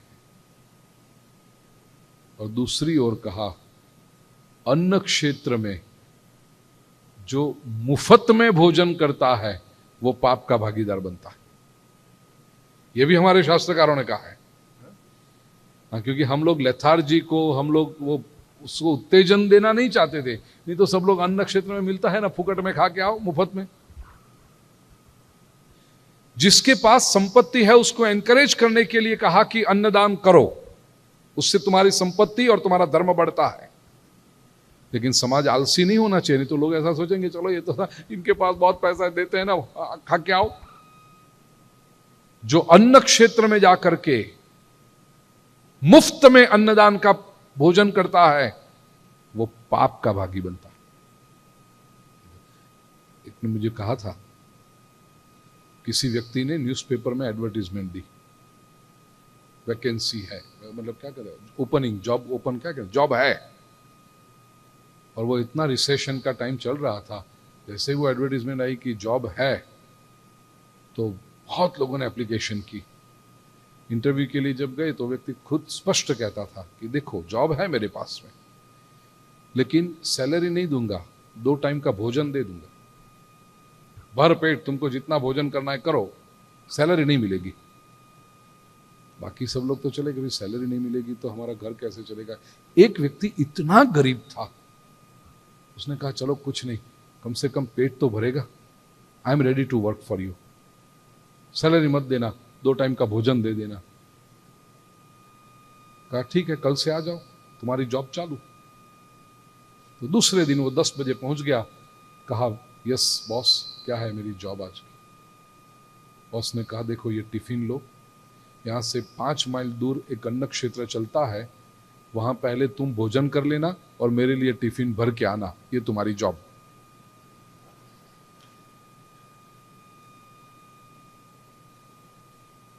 के वो कलाकार है।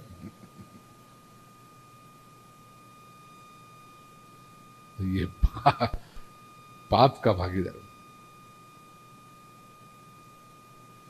नगर सेठ का नियम था, व्रत था उनका, कि जब तक किसी भूखे व्यक्ति को भोजन नहीं कराएंगे, स्वयं भोजन नहीं करेंगे। कोई ना कोई मिल जाता था, समाज ऐसा है, कोई नीडी तो रहते ही हैं। और नगर सेठ उसको भोजन परोसते और कहते भगवान का नाम बोल, ओम नमः शिवाय बोल। कोई भी बोलता ओम नमः शिवाय, भोजन कर ले। एक दिन ऐसा हुआ, बारिश हो रही थी, कोई भिक्षुक नहीं मिला, कोई भूखा नहीं, क्योंकि लोग घर से बाहर ही नहीं निकलते थे। 2 दिन हुए, 3 दिन हुए, 4 दिन हुए, there was no beggar around, there was no hungry person around. सेठ के नौकर ढूंढ रहे हैं, कोई भूखा है, कोई आए सेठ जी के वहां भोजन, कोई था ही नहीं वहां पर। 6ठे दिन एक सेठ जी खुद भूखे, क्योंकि नियम है जब तक उसको भोजन नहीं कराते तब तक खुद भोजन नहीं करते। सेठ जी को 6 दिन के उपवास। 6ठे दिन मिल गया कोई व्यक्ति, तो नौकर पकड़ के ले आए, चल चल। कोई पेड़ के नीचे बैठा था, एकदम दुबला पतला ऐसा आदमी। कहा भूखा है? कहता हाँ भूखा हूं, 1 हफ्ते से नहीं खाया। हो चल, तो तेरी तो खोज थी हमको, चल आजा। लेके आए नगर सेठ के पास। नगर सेठ ने उसको बिठाया, उसके सामने थाली, सब आइटम्स रखी, डिश उसकी परोसी, और कहा कि, और वो तो बेचारा भूखा इतना रहा, तुरंत ऐसे रोटी का तोड़ने गया, पहली रोटी का टुकड़ा। सेठ ने कहा ठहर, बोल नमः शिवाय। उसने कहा नहीं बोलूंगा। सेठ कहते कमाल आदमी है, 7 दिन से भूखा है, नमः शिवाय नहीं बोलेगा? उसने कहा नहीं बोलूंगा, मेरी मर्जी। नहीं मानता भगवान में। सेठ ने उसको हाथ जोड़ के कहा, भैया बोल ले एक बार, तू मानता है नहीं मानता है वो मुझे नहीं देखना, लेकिन मेरा नियम है कि भगवान का नाम बुलाऊं, उसके बाद उसको भोजन खाऊं, तो मैं खाऊं। मैं 6 दिन से भूखा हूं। उसने कहा कुछ भी हो, मैं नहीं बोलूंगा नमः शिवाय। तो आपको खाना देना है तो दो, देना देना तो मत दो। अब सेठ जी फंसे, क्योंकि उसका नियम था कि भगवान का नाम बुलाए, भोजन कराए और फिर वो भोजन करे। 6 दिन के बाद ये आदमी मिला, ये भी अड़ गया है, जिद्दी है, नहीं बोलूंगा भगवान का नाम। सेठ ने कहा, भाई मेरी फिर तो मर्यादा है, तुझे नहीं दे सकता मैं खाना, मेरा ये व्रत है, जब तक भगवान का नाम नहीं बोलेगा नहीं दूंगा। उसने कहा ठीक है। खड़ा हो गया वो थाली से, निकल गया वहां से, चला गया। भूखे भूखे सेठ, घर में भगवान का मंदिर था, उसके पास बैठे, प्रभु किसी को तो भेज दो। उस समय कहा जाता है कि भगवान की मूर्ति में से आवाज आई और भगवान ने उस नगर से पूछा, मैं इतने दिनों से तुझे भोजन कर रहा हूं, कभी मैंने कोई शर्त रखी कि तू ये कर तो ही मैं तुझे भोजन करूंगा? When I have not put a condition in front of you, तो तू कौन होता है किसी के पास शर्त कराने वाला कि ये कंडीशन हो तो ही तुझे भोजन कराऊं, नहीं तो नहीं कराऊं? शिव पुराण कहता है, अपने शास्त्र कहते हैं, अन्नदान करते समय किसी की पात्रता मत देखना, कोई भी हो पात्र है। ब्राह्मण, और उसमें भी जो ज्ञानी ब्राह्मण है, उसकी दशांग पूजा करनी चाहिए, 10 अंगों से पूजा। कैसी? बहुत सम्मान से पहली पूजा, फिर उसको आमंत्रण देना, आप हमारे घर आइए। तीसरा, विलेपन सहित स्नान, मतलब ब्राह्मण को स्नान कराना। विलेपन पुराने जमाने में ऐसा होता था, चंदन, अभ्यंग, ऐसा विलेपन। आज के जमाने में साबुन, अलग अलग सोप विलेपन। फिर उसके चरणों की सेवा, पूरा स्नान न करा सको, चरण प्रक्षालन उसके। फिर वस्त्र दान, चंदन के साथ पूजन उसका। फिर भोजन, वो भोजन में भी कहा है षड रस, 6 रस जो है अपने भोजन के, खट्टा, तीखा, मीठा, नमकीन, कड़वा और तूरा, ये 6 रस आ जाए ऐसा भोजन कराना है। फिर दक्षिणा और पान